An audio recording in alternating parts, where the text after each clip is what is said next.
You've seen this one. It's everywhere on TikTok.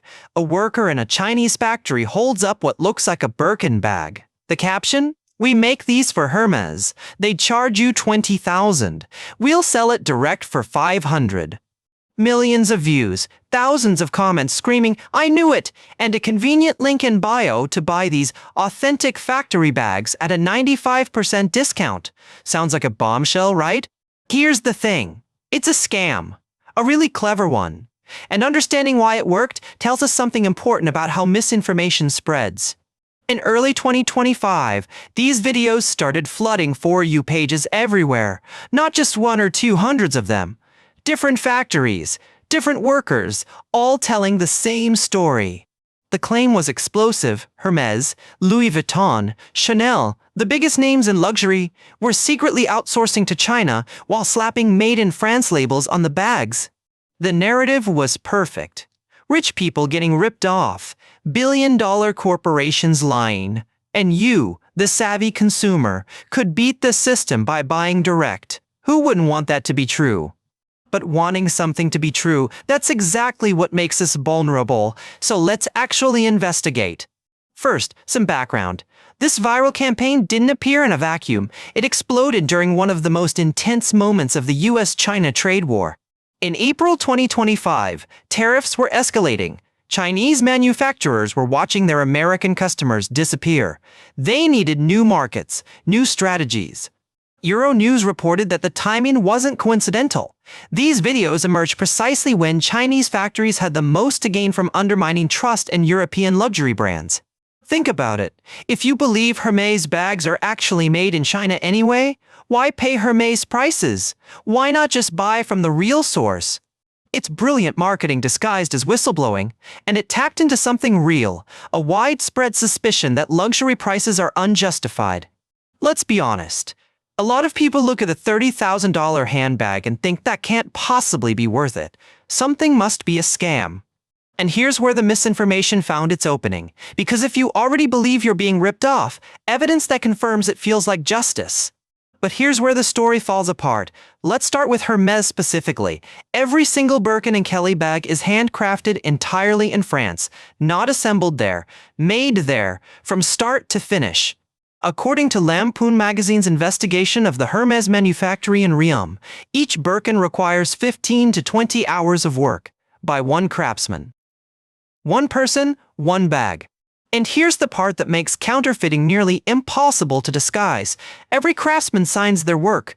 Their personal stamp goes inside the bag. It's traceable. Hermès employs around 250 craftsmen across more than 20 factories and workshops.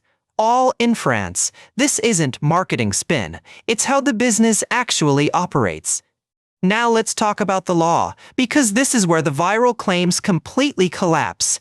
EU labeling regulations aren't suggestions, they're enforceable. To label something made in France, the product must undergo its last substantial transformation in France. Not final assembly, substantial transformation. There's legal precedent defining exactly what that means. For luxury leather goods, that means the actual construction of the bag. The cutting, the stitching, the assembly. You can't just slap on a handle in Paris and call it French. The Origin France Guarantee certification takes it even further. To qualify, 50% of the unit cost must come from French operations.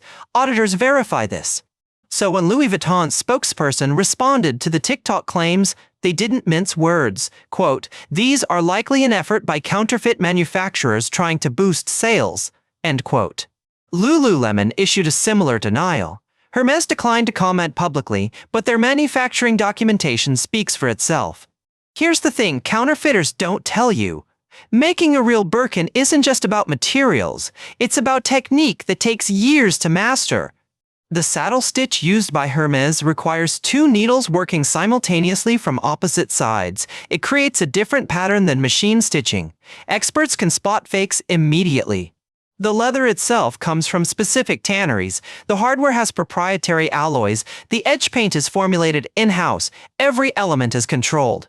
France 24's fact-check investigation in April 2025 traced several of the viral videos to their sources. What they found was revealing.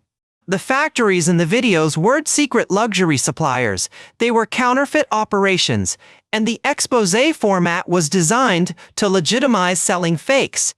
It's actually clever when you think about it. Instead of saying, buy our knockoffs, they said, these are the real ones. The brands just lie about where they're made.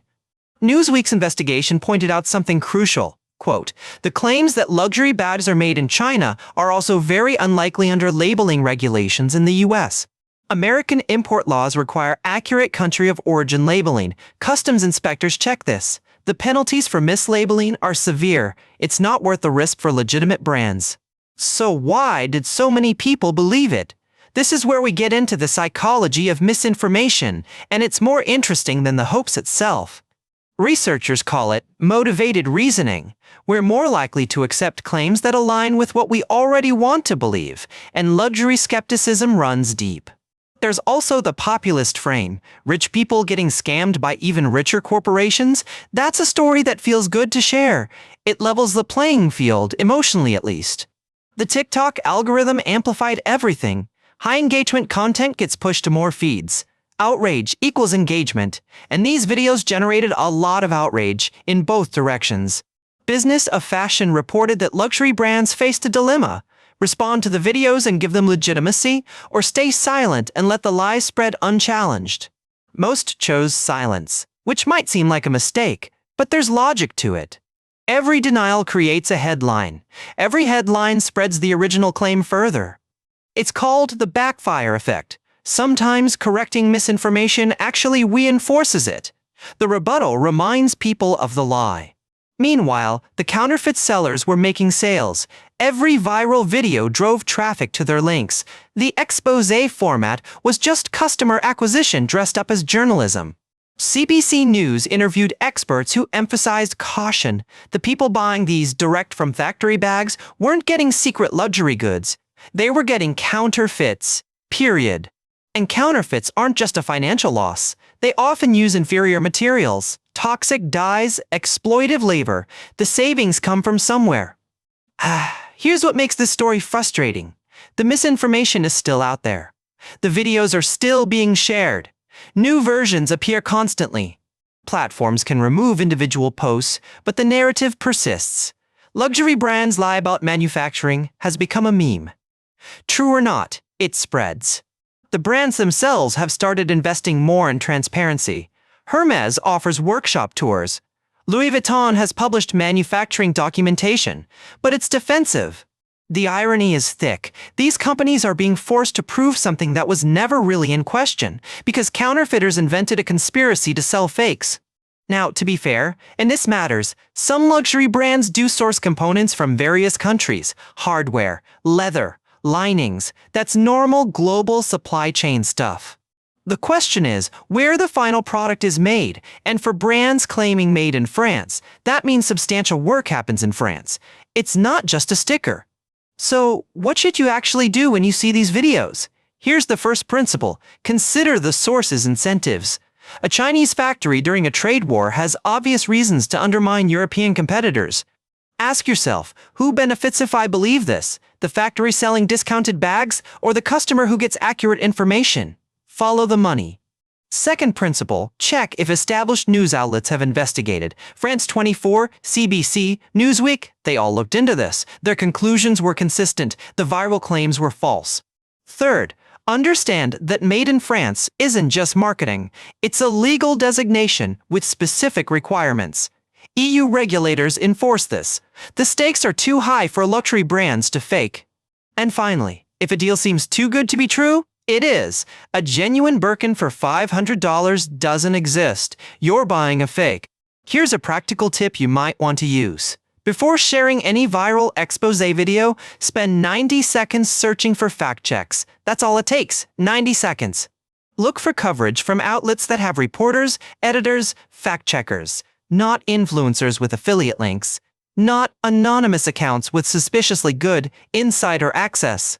And consider this approach when you feel that rush of, I knew it. That emotional satisfaction is exactly what misinformation exploits. That feeling should trigger skepticism, not confidence. The best lie isn't the one that sounds true. It's the one that sounds like what you already believe. That's the technique here. That's always the technique. If you found this breakdown useful, consider subscribing. We investigate viral claims like this every week, separating the real from the manufactured outrage. The luxury bag hoax is a template. You'll see it again with different products, different villains, different insider videos. The structure stays the same. Step 1. Find something people already resent. Step 2. Confirm their suspicion with evidence. Step 3. Offer a solution that benefits you. It works because it feels empowering. But empowerment built on lies isn't empowerment. It's manipulation. The counterfeiters weren't helping consumers beat the system. They were building a new system with themselves at the top. And here's the final irony. The people who bought authentic factory bags thinking they'd outsmarted the luxury brands, they got counterfeits. They got scammed twice, once by their beliefs, once by their purchases. So that's the story of how a trade war, an algorithm, and a whole lot of wishful thinking combined to create one of 2025's most successful misinformation campaigns. The luxury bags were never made in China. The Exposé was the scam. And the people promoting it were selling the very counterfeits they pretended to expose. Next time you see a viral claim that confirms exactly what you already suspected, that's when you need to check twice. The best lies are the ones we want to believe. I'm your skeptic, keep questioning, and I'll see you next time we separate fact from viral fiction.